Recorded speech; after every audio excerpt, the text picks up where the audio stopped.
इंदौर के brilliant convention centre में आयोजित इंदौर संवाद कार्यक्रम के दौरान मुख्यमंत्री डॉक्टर मोहन यादव ने उद्योगपतियों के साथ संवाद किया और उन्हें भोपाल में होने वाली ग्लोबल इन्वेस्टर समिट यानी GIS में आमंत्रित किया।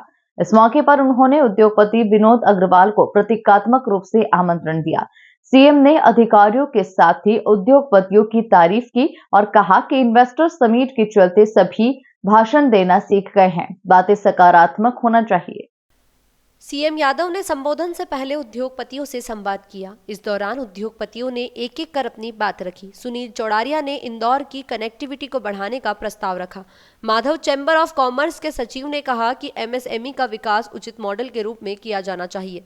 पड़ोसी राज्यों की तरह उद्योग के लिए भूमि का विकास जल्द से जल्द किया जाना चाहिए। संदीप बड़जातिया ने नेमावर रोड इंडस्ट्रियल एरिया में फायर स्टेशन और इलेक्ट्रॉनिक सुधार की मांग की। बता दें कि इस एरिया में 150 से ज्यादा इंडस्ट्रीज है। सावन लड्डा ने बड़े शहरों जैसे IT और स्टार्टअप की इंटरनेशनल कॉन्फ्रेंस इंदौर में कराने की मांग की। एक उद्योगपति ने कहा, फार्मा मेडिकल के लिए सत्र रखा गया है, लेकिन मेडिकल टूरिज्म को मेंशन नहीं किया गया है। इसको लेकर भी आगे लाने की जरूरत है। मुख्यमंत्री डॉक्टर मोहन यादव ने उद्योगपतियों को संबोधित करते हुए एक एक सवालों का जवाब देते हुए कहा, जितने बड़े देश उद्योगों में आगे बढ़े, प्रधानमंत्री मोदी ने युद्ध के बीच सभी देशों के बीच समन्वय बनाए रखा है। रूस, अमेरिका और यूक्रेन भारत के प्रधानमंत्री जी से बात करते हैं। MSME में 52% सब्सिडी को कैबिनेट में संशोधित किया गया। 2.5 करोड़ से ऊपर के इन्वेस्टमेंट पर सब्सिडी दी जाएगी। दाल मिल के उद्योगों में छोटे बड़े सभी का ध्यान रखा गया है। समग्र रूप से टूरिज्म, फार्मा, सेमीकंडक्टर सहित हर सेक्टर पर चर्चा हो रही है। फ्री होल्ड प्लॉट के लिए सरकार जमीन देगी। मजदूरों के लिए आवास की भी व्यवस्था करेंगे। नेमावर में फायर स्टेशन लगवाए जाएंगे। स्टार्टअप पॉलिसी भी बनाई गई है। मेट्रोपॉलिटन सिटी में उज्जैन, इंदौर, धार, देवास, मक्सी, नागदा का इलाका शामिल किया गया है। सारी पॉलिसी आपने जो जो मांगा सब उस पॉलिसी में पहले आप पढ़ लो, फिर तो हमारी परीक्षा लो। आपने प्रश्न पत्र लंबा चौड़ा पकड़ा दिया और हमारी परीक्षा ले रहे हो। मैं ये लाइन से देख रहा था। अब आपके ये उत्तर देने की स्थिति में थोड़े थोड़े कोशिश करता हूं।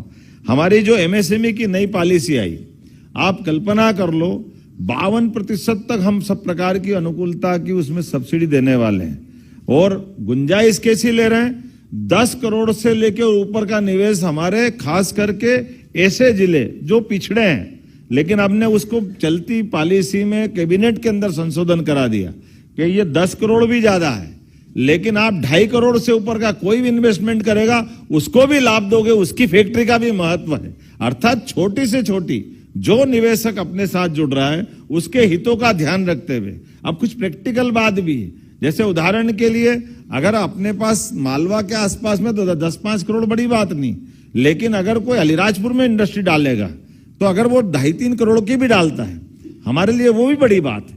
अगर वो सेंधवा में दाल मिल का कारखाना खोल रहा है तो दाल मिल के कारखाने में 4 करोड़ रुपए लग रहा है, तो 4 करोड़ वाले को भी तो लाभ देना पड़ेगा। वो MSME में नहीं आएगा क्या? तो केवल बड़े के अंदर ही बड़े में भरे में कब तक भरोगे? छोटे को भी खड़ा करो, ये भी तो भाव होना चाहिए कि नहीं होना। इसलिए सब सेक्टर का ध्यान देना, बड़े से बड़े आदमी का भी ध्यान रखना और छोटे से छोटे का ध्यान रखना। आज छोटा है कल बड़ा बनेगा, इसकी तो आवश्यकता है। इसलिए वो सारी बातें को जोड़ा है जिसमें सब प्रकार से लाभ दे रहे हैं, कैपिटल में भी दे रहे हैं, बाकी भी सरकार की व्यवस्था में भी दे रहे हैं। तो ये लाइन से MSME के लिए तो आज माननीय कैलाश जी भाई साहब ने सही कहा है, MSME की हमारी पॉलिसी आ गई। माननीय अध्यक्ष जी, मालवा चैम्बर है ना, उसी के अध्यक्ष है ना, तो आप एक बार पॉलिसी पढ़ करके फिर इसमें आप और बताना, जो छूटा है वो भी जोड़ देंगे, आप चिंता मत करना, इसमें कोई देर नहीं रहेगी। लेकिन मुझे ऐसा पूरा भरोसा है कि वो सारी चीज उसमें आ जाएगी।